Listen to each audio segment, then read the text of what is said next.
Los conocidos como hititas fueron un pueblo indoeuropeo que invadió Asia Menor. Procedentes del norte del Cáucaso, emigraron a Anatolia aproximadamente en el año 1900 antes de nuestra era. Lingüísticamente, los inmigrantes indoeuropeos se pueden subdividir en hititas, también denominado pueblo de Hatti, palaitas y lubitas. Los hititas se encontraron en Anatolia con una población nativa asentada.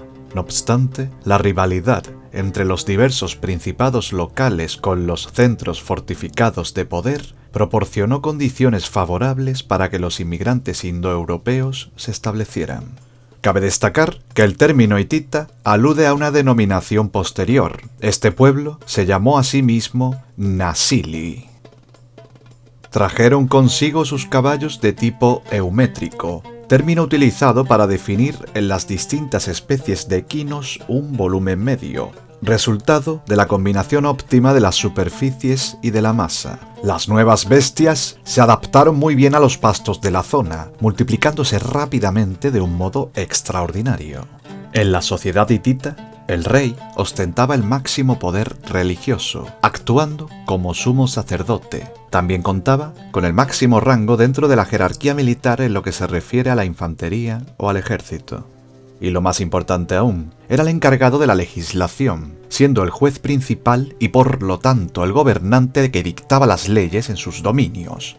No obstante, el rey era asesorado y vigilado por el Pancus. Esta era una asamblea de nobles que monitoreaba las actividades del rey en relación con sus leyes. O sea, se encargaba de que la ley se cumpliera con la debida justicia. El Pancus limitaba el gran poder del rey, pudiendo haber tenido la potestad de hacer abdicar a los reyes y también subirlos al poder según fuera necesario. Debido a que los hititas no tuvieron leyes sucesorias hasta alrededor del año 1500 a.C., la muerte de un rey antes de este periodo a menudo desencadenaba una cruenta lucha por el control del poder.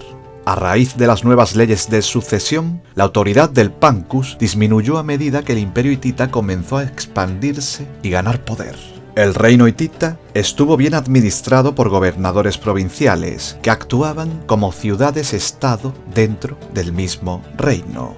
Los territorios situados fuera del reino eran frecuentemente gobernados como estados vasallos, estableciendo tratados formales con sus gobernantes. Cada año, los gobernantes de los estados vasallos llevaban obsequios a la capital Hattusa y renovaban sus pactos de lealtad. A cambio de protección militar y un estatus comercial favorable, los estados vasallos aportaron recursos preciosos, cereales y tropas al imperio hitita. Los éxitos más relevantes de la civilización hitita podemos encontrarlos en los campos de la legislación y la administración de justicia. Los códigos civiles de los hititas nos revelan una gran influencia babilónica, aunque su administración de justicia fue mucho más severa que la de los babilonios. Cabe destacar que los hititas rara vez recurrían a la pena de muerte o a la mutilación corporal, características estas de otras civilizaciones del antiguo Oriente Próximo. Además, la justicia hitita se basaba fundamentalmente en el principio de restitución en lugar del de retribución o venganza, como era lo usual en otras civilizaciones coetáneas. El castigo por robo, por ejemplo, estaba penado con la devolución del objeto robado y el pago de una recompensa adicional. La economía hitita se basaba fundamentalmente en la agricultura y la ganadería. Los principales cultivos eran el trigo y la cebada, y los animales que más criaban eran el ganado vacuno y las ovejas. Los hititas también contaban con ricas reservas de minerales, tales como cobre, plomo, hierro y plata. Sus técnicas metalúrgicas eran muy avanzadas para la época. De hecho, según los hallazgos descubiertos, puede haber sido el primer pueblo en trabajar el hierro. Cabe destacar que en su mayoría su uso fue ornamental. Sus armas, al igual que las de sus vecinos, estaban fabricadas de bronce. Las características que definieron a este importante imperio fueron principalmente dos: se hicieron con el poder dominante en Anatolia, donde situaron su núcleo político centralizado con capital en Hattusa y los territorios periféricos. A su vez, tuvieron un sistema regional descentralizado, a caballo entre Oriente y Occidente. Los hititas realizaron importantes intercambios comerciales con las civilizaciones del Indo, Mesopotamia y Egipto, especialmente con la gran ciudad-estado de Ugarit. Durante el reinado de Hattusili III, las relaciones comerciales marítimas de los hititas cambiaron sustancialmente. Los hititas establecieron un vital puerto, de nombre Ura, desde el que emprendieron significativas aventuras comerciales, incluso compitiendo con la mismísima ciudad de Ugarit. Los hititas practicaban un comercio activo con un sistema variado de préstamos, garantías y fianzas. La industria metalúrgica era próspera y el hierro hitita era una rica materia prima de exportación hacia los países del este y del sur. Los abundantes bienes y la seguridad que ofrecían iban atrayendo cada vez a más comerciantes, los cuales no solamente venían y viajaban transportando ideas y otras mercancías, sino que también se establecían en los alrededores de las ciudades hititas, creando de esta manera nuevas comunidades dentro de otras ya existentes. A veces, algunos de estos viajeros, sobre todo comerciantes, hacían o cumplían la tarea de embajador de otros lugares u otros países, para que a través de ellos se establecieran y prosperaran buenas relaciones comerciales y políticas. Estos comerciantes también ayudaron en no pocas ocasiones a resolver los posibles contratiempos de sus compatriotas en el imperio hitita. La guerra para los hititas era vista como el último recurso. Únicamente recurrían al conflicto bélico después de que se hubieran agotado todas las otras opciones para la paz, desde maniobras diplomáticas, pasando por sobornos y hasta convenientes alianzas matrimoniales. Pero una vez que el escenario exigía una acción militar, se esperaba que los reyes hicieran todo lo que estuviera en sus manos para reforzar al ejército hitita, tomando acertadas decisiones estratégicas, suministrando logísticamente al ejército y, por supuesto, demostrando su valentía personal en el combate. El gobierno de los reyes hititas era del denominado primero entre iguales, lo cual en la práctica viene a ser que los nobles hititas gobernaban los nuevos territorios conquistados, y el rey no podía actuar contra ellos con su particular justicia, sino que existía un consejo especial para tratar los asuntos entre aristócratas. Los nobles poseían tierras, los cuales eran feudos por derecho propio. Junto a ellos estaban los gobernantes de las ciudades vasallas, que no tenían poder en estos feudos, sino que gobernaban en nombre del rey hitita únicamente en estas ciudades. Por otro lado, los nobles tenían la obligación de aportar carros de guerra al ejército imperial, mientras que los gobernantes vasallos pagaban tributo al imperio y aportaban el grueso de las tropas del ejército, siendo en este caso infantería. Las ciudades también tenían la obligación de mantener los caminos aptos para el movimiento del ejército y sus carros. La sociedad hitita tenía esclavos. Estos eran adquiridos a través de los mercados de esclavos. Algunas personas fueron esclavizadas por sus acreedores por la incapacidad para solventar una deuda, aunque probablemente con el tiempo tendrían la opción de recuperar su libertad si ellos u otros miembros de su familia podían abonar su deuda. Un hombre que hubiera cometido un asesinato podría ser esclavizado por la familia de la víctima o entregar a la familia víctima del homicidio a uno de sus propios hijos en su lugar.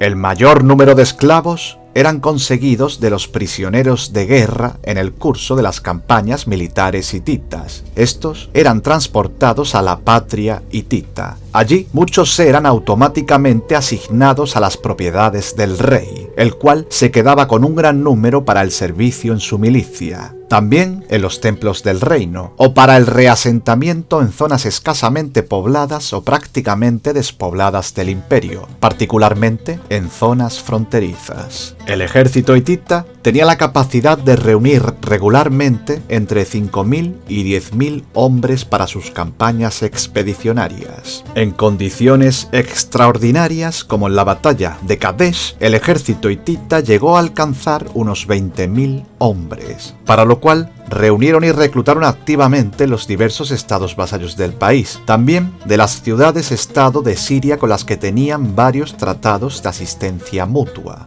De las otras grandes potencias, solo Mitanni y Egipto desplegaron fuerzas comparables en tamaño a los ejércitos hititas.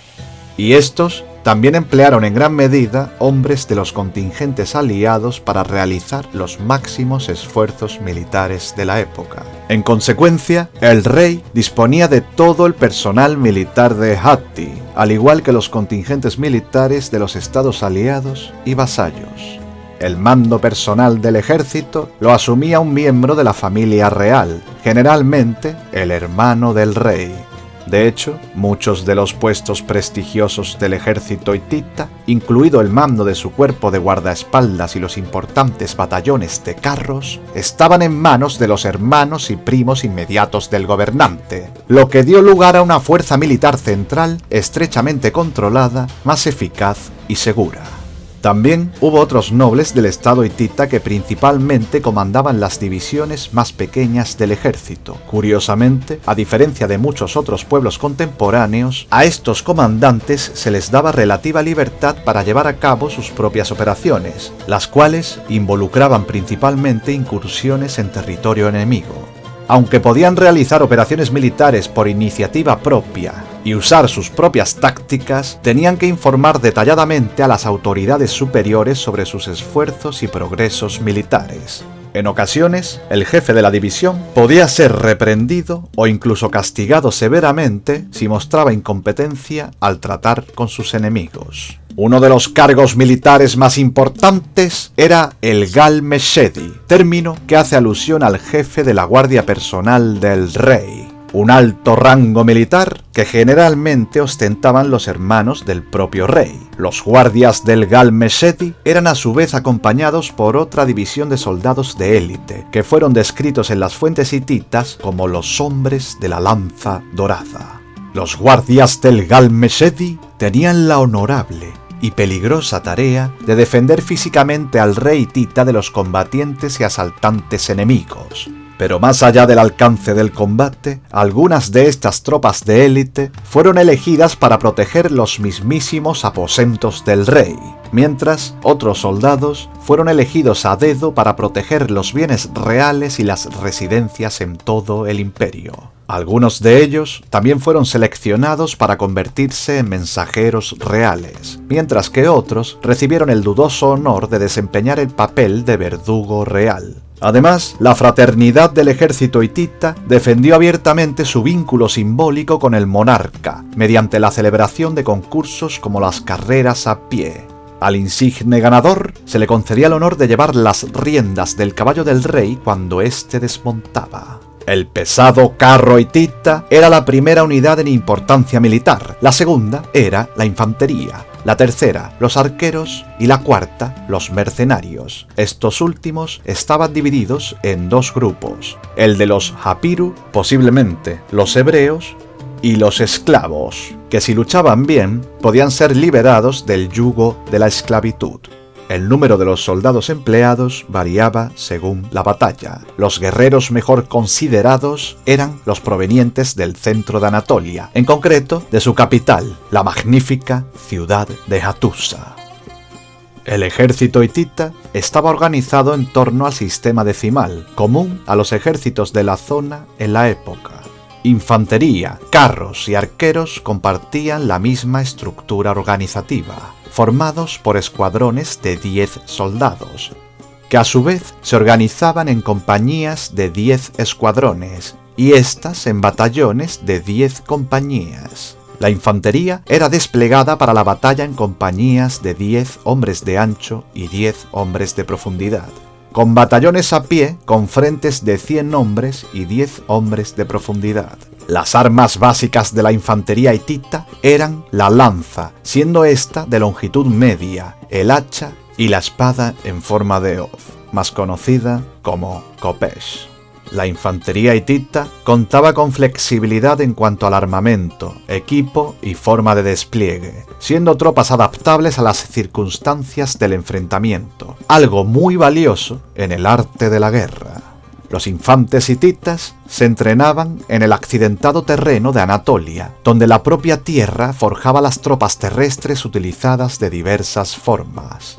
Era común que los comandantes hititas cambiaran la combinación de armamento de infantería e incluso ropajes y armaduras, dependiendo de la naturaleza del terreno y el tipo de batalla que se esperaba que librara la infantería.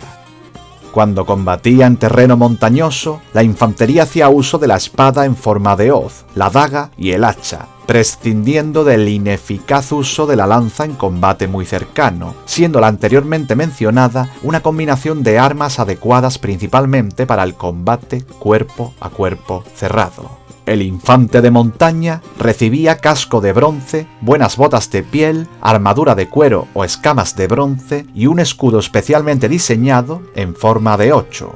El estrechamiento del escudo en su particular cintura en forma de 8 lo hacía más liviano, al mismo tiempo que brindaba una buena protección corporal al portador en toda su longitud. La cintura estrecha tenía otro importante cometido en el combate, y es que mejoraba notablemente la capacidad del soldado para ver a su adversario, proporcionándole un mayor espacio para manejar su arma en una batalla cuerpo a cuerpo. Más tarde, los hititas adoptaron el pequeño escudo redondo, un equipo diseñado específicamente para el combate cuerpo a cuerpo. En terreno abierto, el arma principal de la infantería hitita era la lanza larga, y la formación de combate era la falange pesada y compacta. Un ejército que adaptaba sus unidades, armas y formaciones de combate con tanta facilidad requería un alto grado de disciplina y entrenamiento por parte de sus soldados y comandantes. El ejército hitita se construyó alrededor de una fuerza profesional central leal al rey y fue aumentado por las fuerzas proporcionadas por los vasallos del rey. La sociedad hitita proporcionaba, como ellos denominaban, al hombre de las armas, a quien se le daban los ingresos de la tierra a cambio del servicio militar. En el accidentado terreno de Anatolia eran muy valorados el sigilo, los movimientos rápidos, los ataques nocturnos y el despliegue rápido de tropas, desde la línea de marcha hasta la formación de combate para evitar una emboscada. Cabe remarcar que estas habilidades marciales son las características de un ejército profesional y no de un ejército formado por reclutas. El ejército hitita estaba compuesto por soldados de calidad casi profesional, similares en experiencia y habilidad a los soldados de la nobleza militar feudal de la Europa medieval. Las fuentes escritas de la época no nos han permitido hasta la fecha determinar si los arqueros eran tropas que operaban de forma independiente o formaban parte de la infantería. Es muy probable que los arqueros fueran introducidos dentro de las divisiones de infantes, ya que el manejo del arco requiere varios años de formación y experiencia. Los registros administrativos de la época mencionan grandes cantidades de arcos y flechas, apareciendo de forma constante representaciones de arcos y flechas en los rituales de guerra, algo que demuestra a todas luces el importante papel desempeñado por el arco en las guerras de la Edad del Bronce final.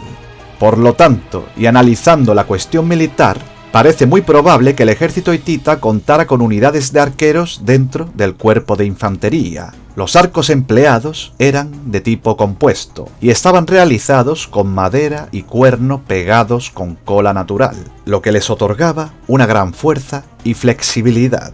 Las flechas estaban realizadas de madera o caña, con una afilada punta de bronce.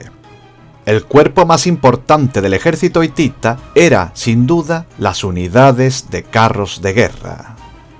Cada carrista sufragaba el costo y entrenamiento de los carros, siendo el propio carrista su escudero y el auriga sus componentes. Las unidades de carros estuvieron integradas por la aristocracia hitita. No obstante, admitieron especialistas extranjeros, principalmente mitanios, procedentes del reino de Mitanni, los cuales contaban con una larga tradición en la guerra de carros. El carrista llevaba una armadura de escamas de bronce llamada Sarjani, la cual podía pesar hasta unos 27 kilos. Pudiendo estar formada por hasta 4.000 escamas de diferentes tamaños y formas. Los caballos también parecen haber sido protegidos por una armadura de escamas de bronce, Los cascos formaban parte de la panoplia que llevaban las tripulaciones de los carros. Entre las fuentes y hallazgos son descritos unos 15 tipos o subtipos distintos de cascos, hechos de cuero, textiles y escamas de bronce. El peso de los cascos dependía del material del que estaban fabricados. Los de cuero eran los más livianos y tenían forma cónica y carrilleras. El peso de los cascos de escamas dependía del número de las escamas empleadas, que variaba de 120 a 200 y contaban con un peso de 2 a 3 kilos y medio. El papel del carro hitita en el combate era el de acercarse rápidamente a la infantería enemiga, causando el máximo impacto y cargando para desbaratar las formaciones enemigas. Luego desmontaban y los tripulantes luchaban como infantería pesada. El carro hitita era más pesado que el carro egipcio y tenía su eje colocado en el centro de la plataforma de transporte. Esta disposición reducía la velocidad y la estabilidad del vehículo, pero hacía posible transportar hasta 3 personas.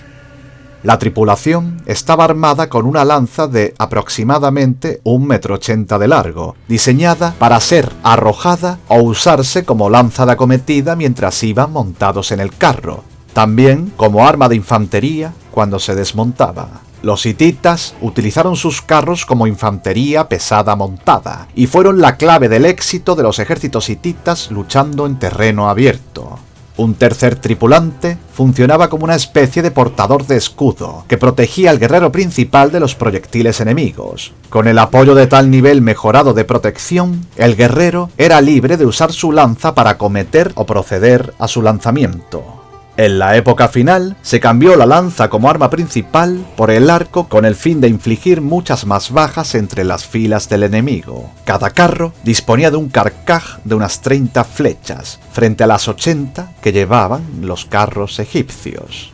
Aunque el terreno era inhóspito, en la meseta de Anatolia había pocas llanuras abiertas donde los carros pudieran maniobrar. Sin embargo, la configuración del terreno ofrecía numerosos valles y desfiladeros desde los cuales un ejército oculto podía atacar de manera eficaz a un enemigo desprevenido.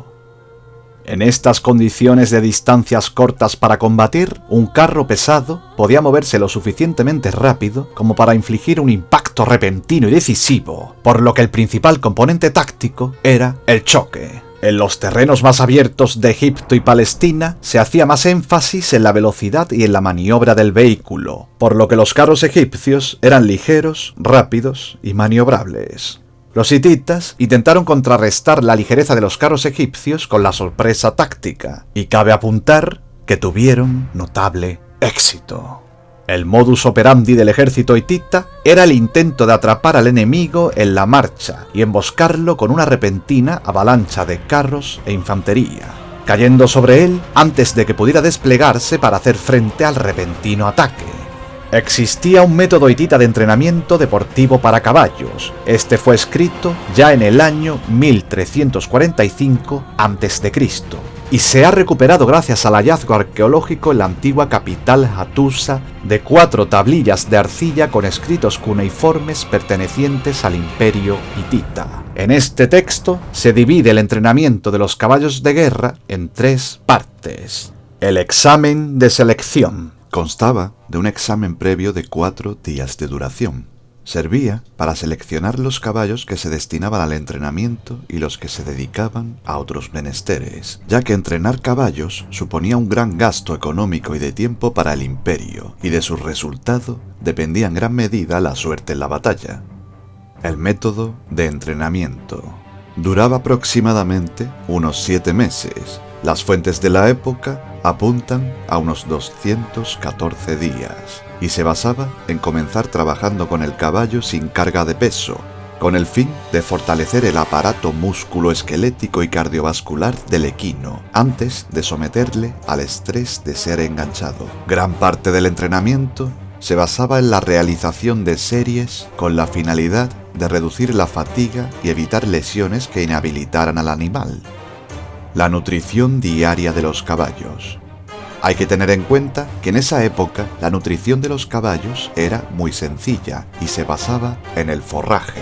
Además del forraje, se disponía de diferentes cereales, siendo los más abundantes la avena y la cebada, con sus respectivas cáscaras o salvado, los cuales, y al contrario que hoy en día, en ningún lugar consta que se remojaran, trituraran, molieran o cocieran para aumentar su digestibilidad. Los tripulantes de los carros de guerra se especializaron en rápidas marchas nocturnas, así como en esquivar obstáculos para irrumpir súbitamente sobre el enemigo. Los carros se empleaban en masa para romper las formaciones enemigas mediante la carga, persiguiéndoles a continuación y aniquilándoles en la huida. La guerra de asedio está bien atestiguada en los registros escritos del reino antiguo hitita. Si el enemigo se retiraba a una ciudad fortificada, los hititas podrían decidir el sitio de la plaza. Los registros administrativos guardan silencio sobre la guerra de asedio y los asuntos relacionados. En un texto literario conservado llamado El asedio de Ursu, que data del reinado de Hattusili I, proporciona información detallada al respecto y da testimonio del conocimiento de varias técnicas de asedio comunes en el arte de la guerra del segundo milenio antes de nuestra era. Menciona el reconocimiento del territorio que rodea la ciudad enemiga por parte de oficiales y continúa describiendo el uso de torres de asedio, rampas de asedio de tierra y arietes. El excavado de minas y túneles por debajo de las estructuras fortificadas y el uso de escaleras de asalto seguramente también eran técnicas de uso común por los hititas. El último medio para obligar a una ciudad sitiada a rendirse era rodearla para cortar los suministros de agua y alimentos. Es muy probable que el hambre pudiera ser un arma poderosa en la guerra de asedio, pero los asedios de larga duración consumían demasiados recursos de hombres y materiales. Los asedios que duraron más que la usual temporada de campaña entre la primavera y el otoño fueron, sin duda, excepciones. En estos últimos casos, un pequeño contingente mantenía el asedio durante el invierno, mientras que la mayor parte del ejército regresaba a sus hogares. En el corazón de la meseta Anatolia, en la actual provincia de Çorum, junto al asentamiento turco de Bogazköy, un pequeño pueblo de campesinos sobrevive en una región perdida entre cerros y páramos salpicados de roquedos. Aquí yacen las dispersas ruinas de la que antaño fue la majestuosa capital del imperio hitita, Hattusa. El primitivo núcleo de población de los Hatti, de donde toma su nombre la ciudad de Hattusa, es uno de los más antiguos asentamientos humanos del mundo. El sitio ha sido sistemáticamente excavado y estudiado durante años por arqueólogos alemanes.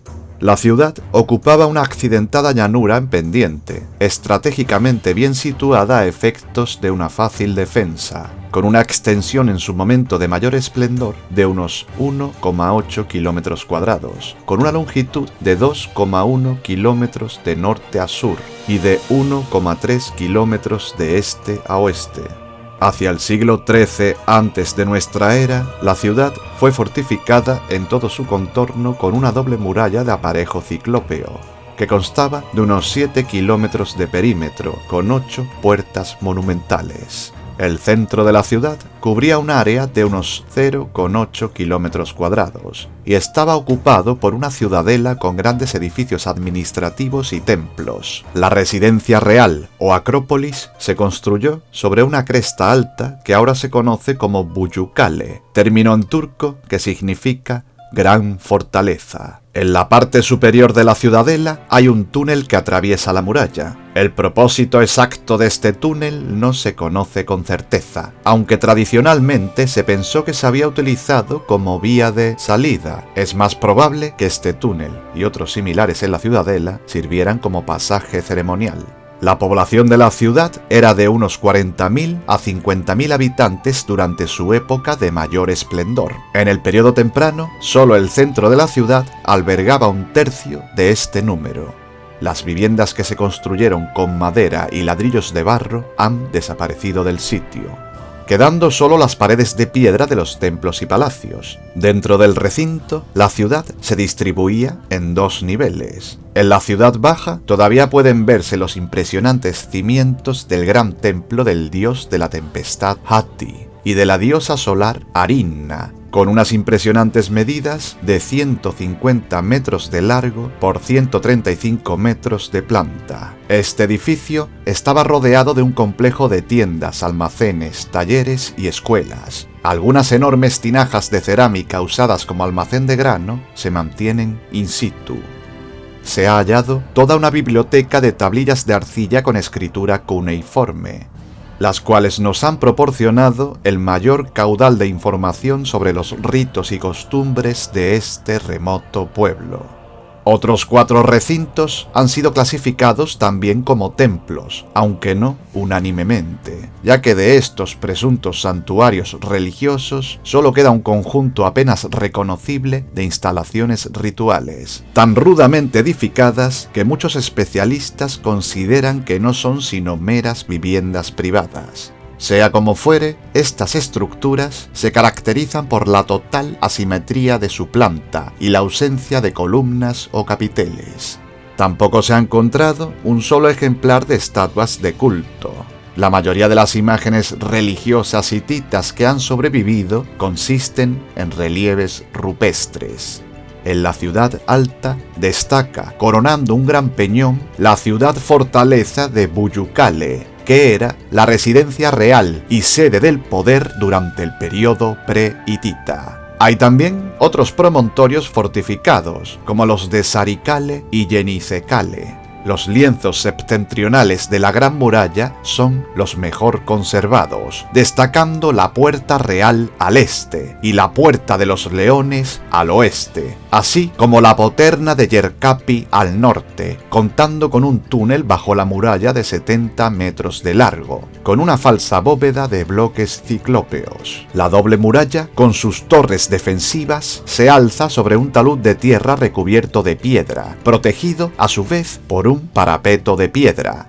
Sostenía una superestructura fabricada en adobe, de la que apenas quedan trazas. Las grandes puertas de entrada estaban encuadradas por pares de grandes monolitos de andesita con forma curva, mutuamente apoyados en su parte superior, hoy desaparecidos. Estos creaban falsos arcos apuntados de perfil parabólico, marcando la entrada y salida de los largos pasajes abovedados que atravesaban el murallón.